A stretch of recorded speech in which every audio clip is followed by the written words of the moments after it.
everybody. Welcome to Your Own Pathway Leadership and Mental Wellbeing. For those who don't know me, my name is Paya. I'm a licensed psychotherapist and trauma informed leadership consultant. I use that experience to help leaders and organizations diagnose what's not working and realign to their foundations, values, and integrity.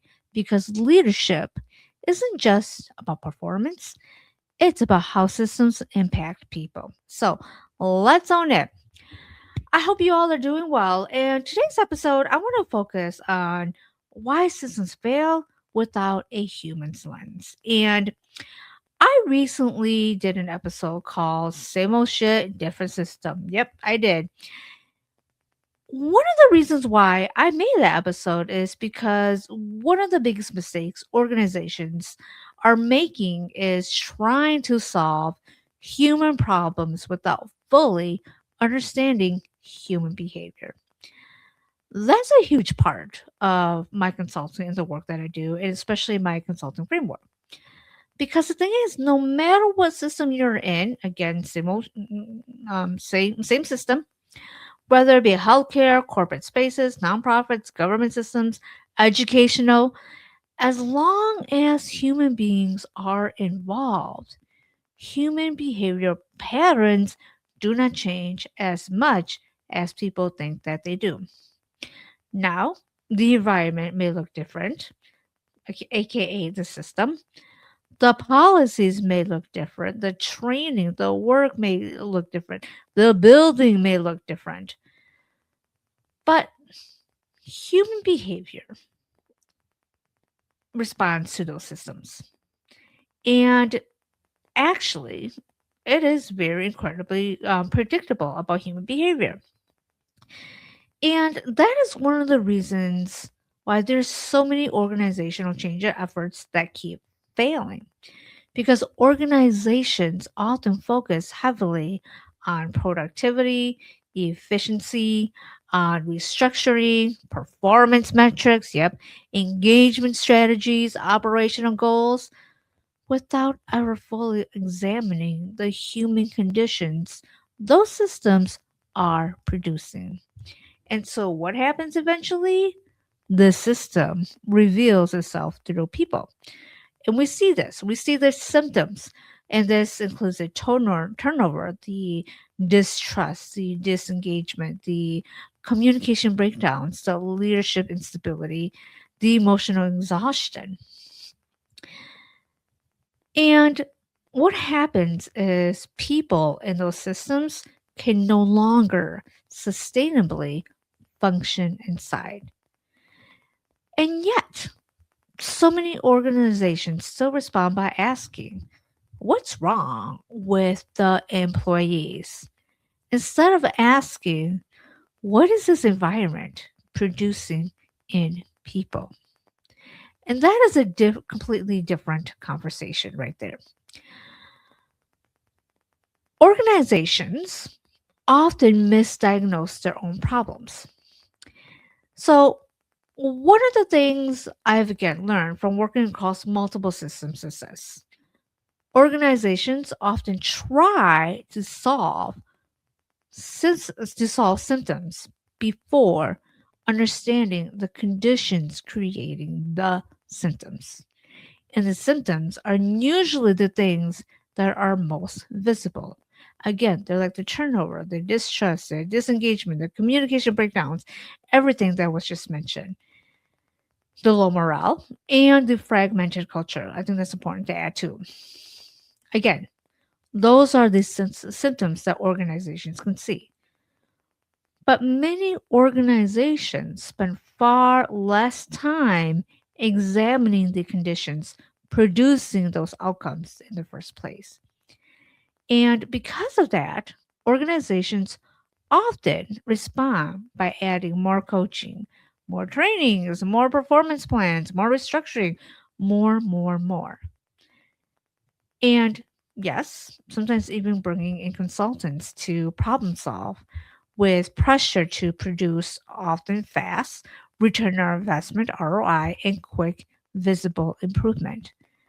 Now, I want to be clear. I want to be clear that coaching is not bad. Training is not bad. Consulting is not bad at all. But if the intervention only focuses on visible symptoms, while the environment itself remains inconsistent, reactive, emotionally unsafe, misaligned, unclear, the same patterns often will return. Why? Again, because systems produce what they are structured to produce.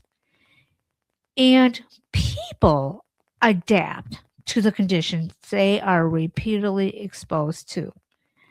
That adaptation is often not random, it is behavioral. Moving on, let's talk about organizations that often mislabel adaptation. So, what does this mean? This means this is where many organizations completely misunderstand human behavior because people adapt to environments. That is what human beings do. They adapt. People adapt to inconsistency, the unpredictability, the leadership instability, the unclear expectations, and the chronic pressure. Environments where honesty feels risky. So, what happens over time, those adaptations start becoming visible. But many organizations mislabel the adaptation instead of examining the environment creating it. For example, an employee may start speaking up in meetings, and leadership may label that, oh, that employee is disengaged, they're difficult, they're passive, they're resistant, they're lacking initiative, without ever asking, what has this environment taught this person about psychological safety? Maybe people have learned that honesty actually gets punished, feedback gets ignored. Inconsistency makes vulnerability very risky. So, what happens? Leadership becomes defensive. Speaking up changes nothing. This is just not an employee issue. This is a system's information. But what if people are actually responding to years of performative leadership language? Unstable direction, constant reconstruction, the broken trust, or initiatives that disappear after 6 months. So, at some point, people stop trusting organizational promises. Again, this is not irrational behavior. This is learned organizational adaptation. I want to talk about what pressure reveals what is already unstable in regarding systems. And one of the biggest organizational myths is the idea that pressure creates dysfunction. A lot of times, you know what? Pressure actually reveals what is already unstable. Pressure reveals weak communication, inconsistent leadership, fractured trust, poor systems alignment, unclear values, and lack of psychological safety if that is one of the issues. So, what it does is that it reveals what is already underneath the surface because anybody can appear stable when the systems are calm. But the real question is what happens when pressure enters the system? Because pressure magnifies whatever already exists. If trust was weak before pressure, pressure exposes it. If leadership was inconsistent before pressure, pressure intensifies it. If communication was already fragmented, pressure makes the fragmentation more visible. This is why organizations often become shocked by breakdowns that employees saw coming long ago before leadership did, because many systems ignore instability. Symptoms become impossible to hide anymore. But the thing is, the signs were usually already there. The pressure just made it visible. And the thing is, organizations, is we like to quantify everything. Organizations love to quantify and kind of manage humans like machines. And let me explain why.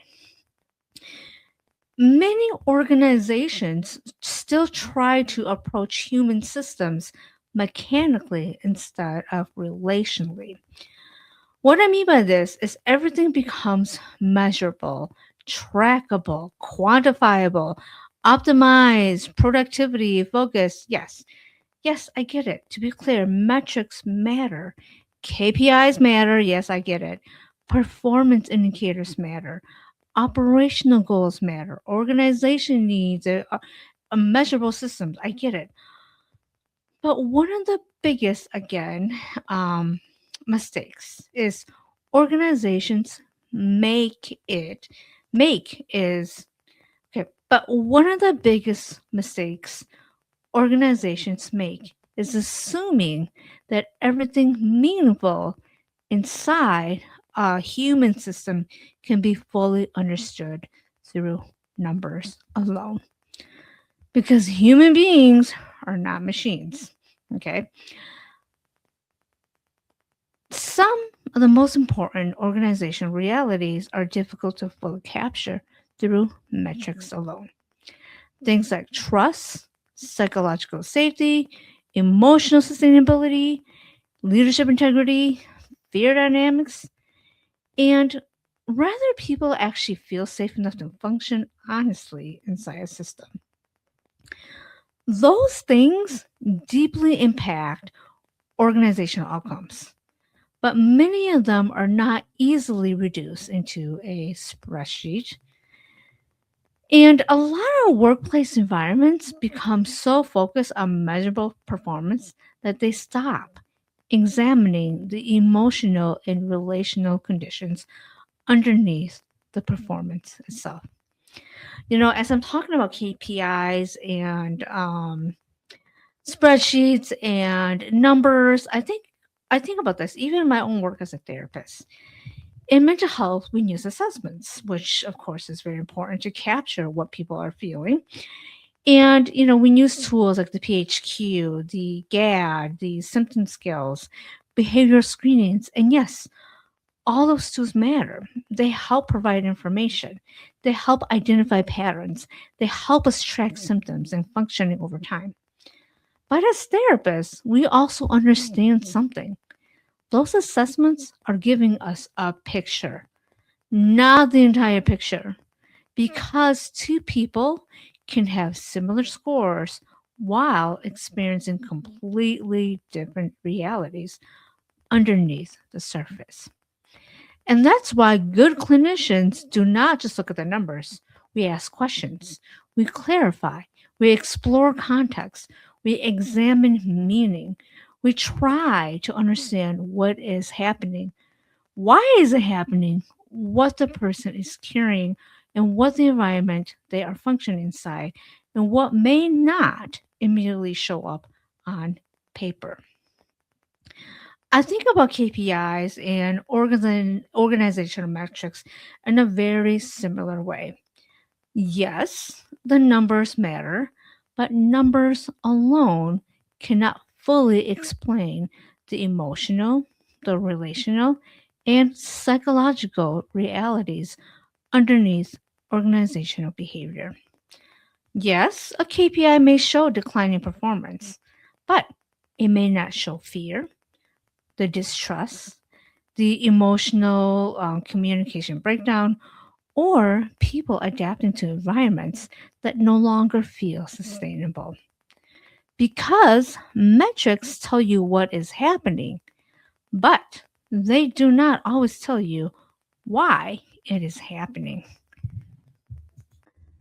Now, the next part is probably one of the most frustrating parts for a lot of people, and especially the micro or the frontline workers, is leadership responding to appearances instead of root causes.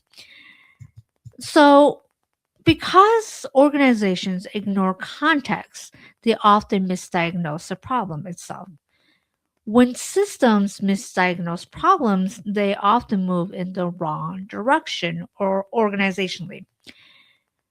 And that direction can become incredibly expensive, not just financially, but expensive in time, energy, trust, morale, retention. And over time, the investment into strategies that never fully address the root problem. Sometimes employees are sitting there thinking, we've been trying to say this, we've been telling leadership this for years, but nobody is actually listening. And then organizations spend millions of dollars bringing in large scale initiatives, restructuring efforts, or consultants trying to solve what leadership think is the dysfunction, while the actual root issue was never fully understood in the first place. That can actually create more mistrust inside systems. From the employee's perspective, it can start feeling like there's always more money for another initiative. There's always more money for another restructuring. There's always more money for another external strategy, but very little investment into actually understanding the day to day human realities people have been trying to communicate all along. So, what happens over time?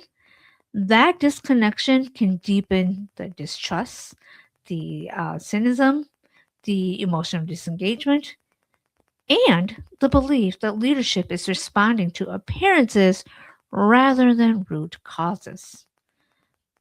Because people closest to the human impact of a system often sees problems long before systems finally formally acknowledge them.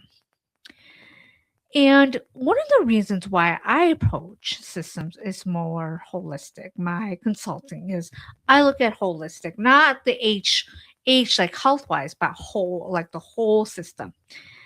Created my consulting framework, and one of the reasons why I approach systems is a holistic way, not in the health holistic way, but in the whole way, like WHOLE. I view it in a holistic way because this helps reveal the causation within the system. Because systems are interconnected, like a spider web. Leadership affects communication. Communication affects trust. Trust affects morale. Morale affects behavior. Behavior affects culture. Culture affects retention. Retention affects organizational stability. Everything influences something. So, if you only isolate one visible issue without understanding the larger relational structure dynamics around it, you can completely misunderstand what is actually driving the dysfunction in the first place. The way I approach systems work is by looking at the system as a whole, again, the holistic. I look at the mission, the values, the leadership, the dynamics, the inconsistencies, the incongruence, the pattern behaviors, the relational environment, and the conditioning, all that is happening inside the culture. Organizations always communicate something through behavior, not just through mission statements, branding, or leadership. People inside systems pay attention to what organizations are actually doing, not just what organizations say that they're doing. And over time, systems condition people how to operate inside them. People learn what is safe, what is not safe, what gets rewarded, what gets punished, what leadership actually tolerates. And this could be honest if honesty is welcome, if trust is stable, and if values are truly lived out behaviorally to the alignment of what they're saying. Those patterns shape culture far more deeply than slogans, trainings, or public facing messaging ever will. So, as a trauma informed leadership consultant, I want to talk more about organizational trauma and why this matters so much. Because organization trauma and institutional trauma matter a lot, especially in leadership conversations, because human beings respond to environments emotionally, relationally, psychologically. And our nervous systems respond to instability, unpredictability, inconsistency, fear, betrayal, chronic stress. Rather, that happens inside relationships, families, organizations, institutions, or larger systems historically. One of the most important parts of this entire conversation is because human beings respond to environments, and our bodies often respond to everything I mentioned, the instability, the inconsistency, in a very similar ways, regardless of what type of system we are in. For example, our body can say, oh, this is like domestic violence. Oh, this is, being bullied by a boss. Our bodies, our nervous system does not differentiate that. To our bodies, the response is very much the same. Our nervous systems are constantly assessing safety, stability, predictability, trust, and also potential threats. When people spend long periods of time inside environments that feel emotionally unsafe, unstable,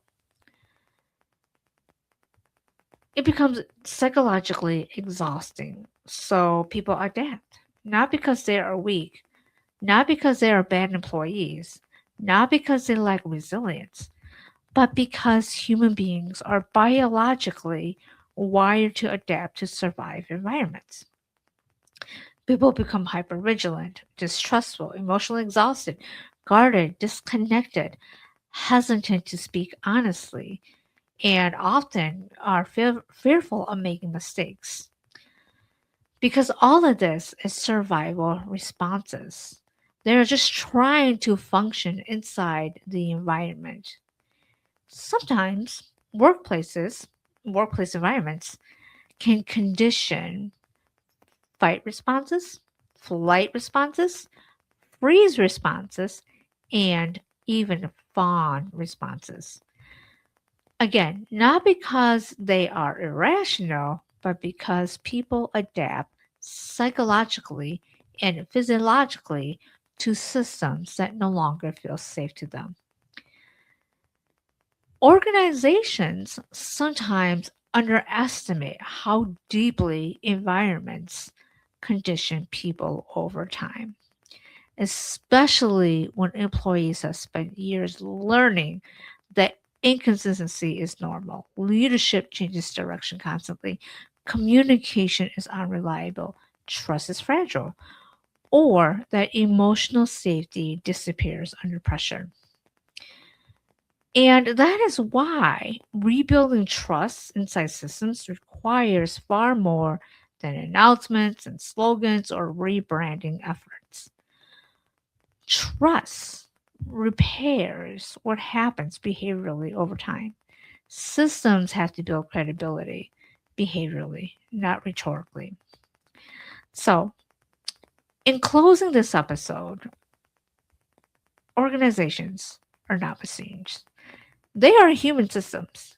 And if leadership does not understand the emotional, the relational, the behavioral, and psychological realities what their environments are producing, systems eventually start revealing their fractures through the people inside them. Because systems do not change simply because leadership announces change. System changes when people repeatedly experience something different. Employees eventually stop listening to what organizations say and start believing what organizations consistently show. Because systems build trust behaviorally, not rhetorically. And if you ignore the human impact on a system long enough, the system will eventually fail through the human side. So, That is all I have for y'all today. I know this episode was probably a little bit deeper in depth, and this work is important, regardless of what work you do. At the beginning, I said if you are a system, an organization, dealing with human behavior, it's it's all going to be the same, regardless of what you do. And so this is again your own pathway and leadership and mental well-being. And I just want to remind everyone, as always, if you're a leader watching this, lead with alignment, lead with regulation, lead with accountability, and especially lead with integrity and own it. I hope you all stay safe. I hope you all are well rested. Take care of yourself, and I will see you all next time. Bye.